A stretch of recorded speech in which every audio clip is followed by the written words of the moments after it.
All right, so as part of concept 36, which is special triangles, one of the things we should practice is what we call rationalizing the denominator. Because with special triangles, we'll start working with radicals, and so we need to know what to do with them in order to simplify them and how to calculate. So this is part one of concept 36. The process of changing the denominator from an irrational to a rational number is called rationalizing the denominator. The verbiage doesn't make sense on the paper, but it'll make sense when we look at examples.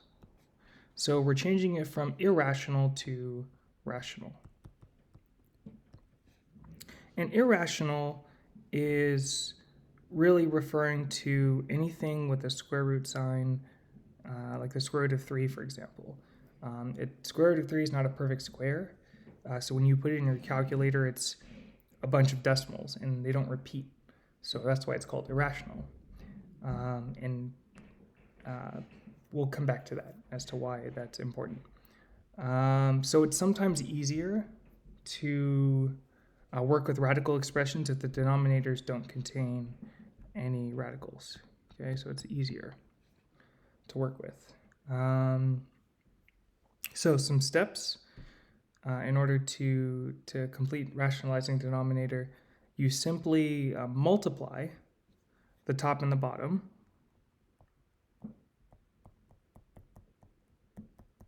by the radical in the denominator. So whatever the denominator is, you multiply the top and the bottom, and then you simplify.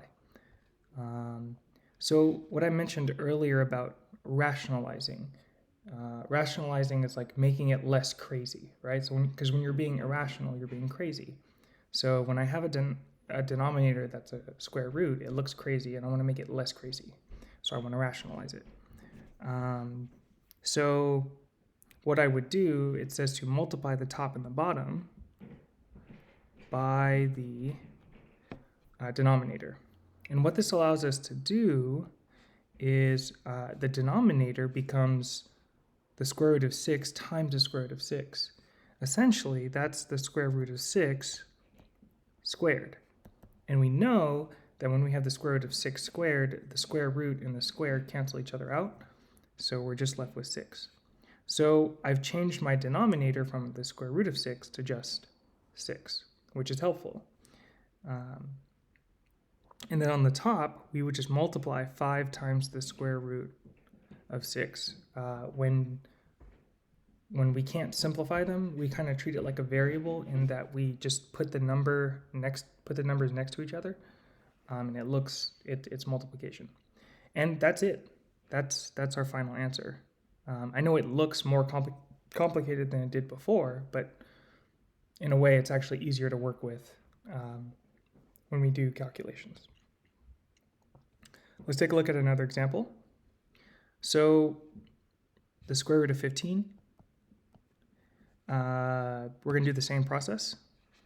We need to get rid of the square root in the denominator. So we're going to multiply by the square root on the top and the bottom. And again, what that does is it makes our denominator, the square root essentially goes away because the two square roots sort of cancel each other out. And on the top, we have 12 times the square root of 15.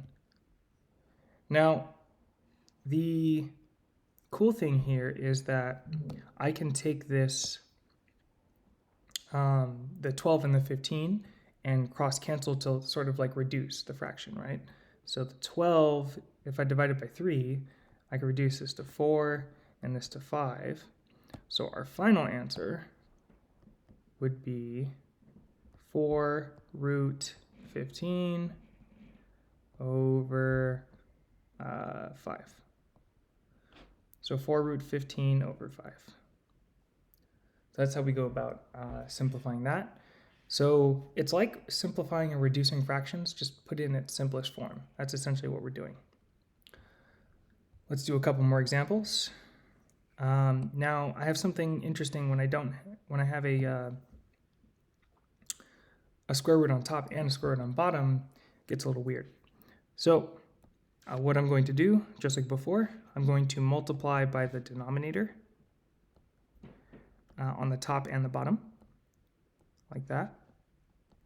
And I know that my denominator just becomes 2, which is good, because I want to get rid of it.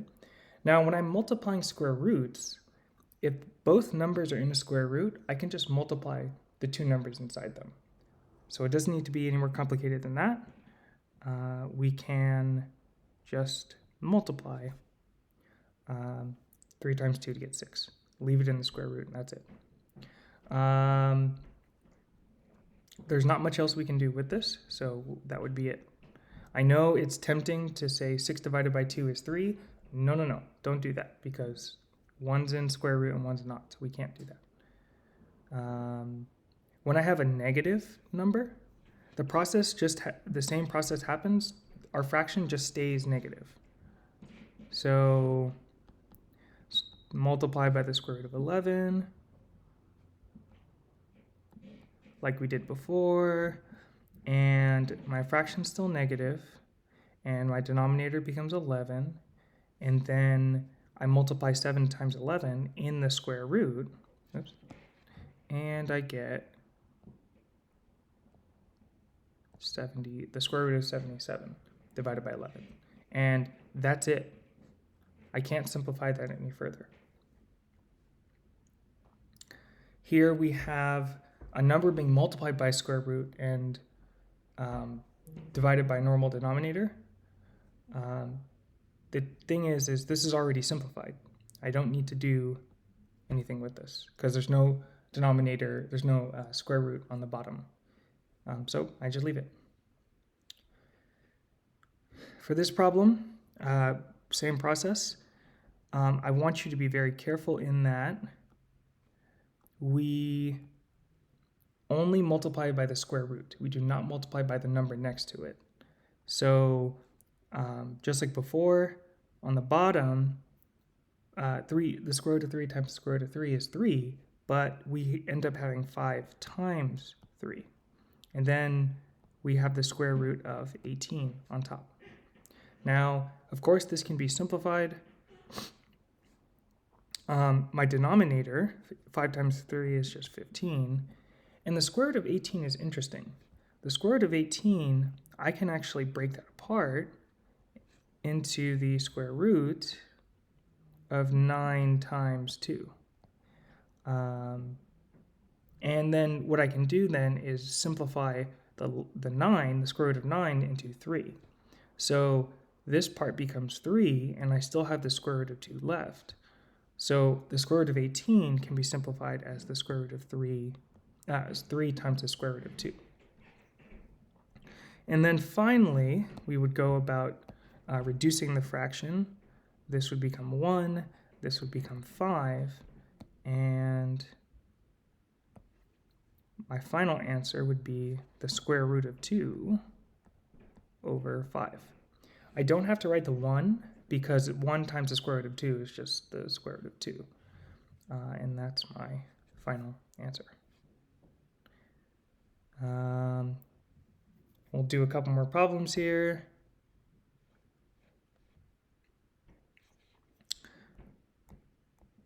Again, I multiply only by the square root. I multiply only by the square root, just like before. So I get 3 times the square root of 70, all over 4 times 7, which is 28. And I can't really do anything else with that. 3 doesn't go into 28, and the square root of 70 can't be broken down into anything else, and we leave it just like that. Problem 8 here is one that can be reduced before we even do the work. So let's go ahead and do that. We see that 30 and 12 are divisible by 6. So this becomes 5 square root of 3 over 2 square root 5. Now, that's just reducing the fraction. Now we can do what we've been doing in this lesson. So again, we multiply by the square root of 5. Like before, square root of 5. And I'll just bring this down here. I know that on the top of my fraction, my 5 stays the same. My 5 on the outside stays the same. And I'm going to multiply 3 times 5 because they're both in the square root to get 15. And on the bottom, I end up with 2 times 5, which is just 10. And of course, I can reduce these. 5 over 10 becomes 1 over 2. And my final answer becomes square root of 15 over 2. And that's that. Stay tuned for our next portion dealing with 45, 45, 90 triangles.